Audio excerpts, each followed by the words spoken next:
it's not fair to blame the army alone. The Pakistani military has made a mistake in the past by embracing the jihadis, but now it's not about the military making an institutional decision that there will be no relations between India and Pakistan. All such behind the scenes manipulations have a very serious consequence, and that is that people that you manipulate into taking a position then start becoming true believers. And so there is a hardline constituency inside Pakistan. And many years ago, I recall writing in the Indian Express that the jihadis in Pakistan do not want peace between India and Pakistan. In fact, the jihadis, the way they see the world, would like war between India and Pakistan, because that is the only way that they're basically nihilists. They are people who like the anarchy of all states crumbling. Now, the Pakistani state made a mistake of being their allies and having worked together with them and bolstering them and not cracking down on them. But in the heart of hearts, no jihadi really likes the Pakistani state as it exists either. They would rather that the whole structure came crumbling down and then they could build again from the bottom up. You read their literature, you find it that they unlike you and me, who if we say, oh God, Pakistan will become like Somalia, it would be like a critical statement.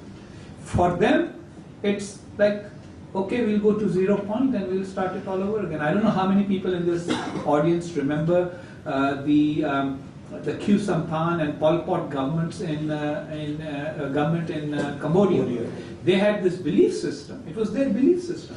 And ironically, Khieu Samphan, when he was a student at the Sorbonne in Paris, he had written a thesis for his PhD in which he had described it. This is how we will create communism. And people who were supporting him along the way should have known that this is his belief system. So when I read and analyze jihadi literature, some of the jihadist groups, extremist jihadist groups, really believe that their great opportunity for what they call the Ghazwa-e-Hind, the great battle of India, will come when there has been a big war and lots of destruction. So they are constantly looking for opportunities. That said, I am sure that there are elements in the Pakistani establishment who also do not want our civilian leaders to succeed in making some kind of accommodation with India that does not keep alive a casus belli, a cause for war.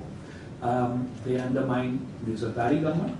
I mean, if you recall, within the first few days of being elected president, President Zardari said many things that got him a lot of applause in India.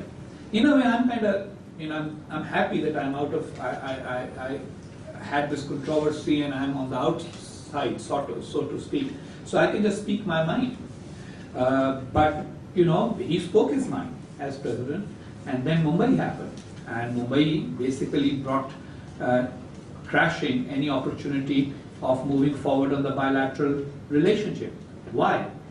Because those who caused it calculated that if we can't stop the Pakistani political leadership from embracing a better relationship with India, let us create circumstances in which India's hardliners will say, no, let's not have this process going on. So this is part of their game, and how we can work around it may require wisdom that has not known to be found in politicians in the subcontinent.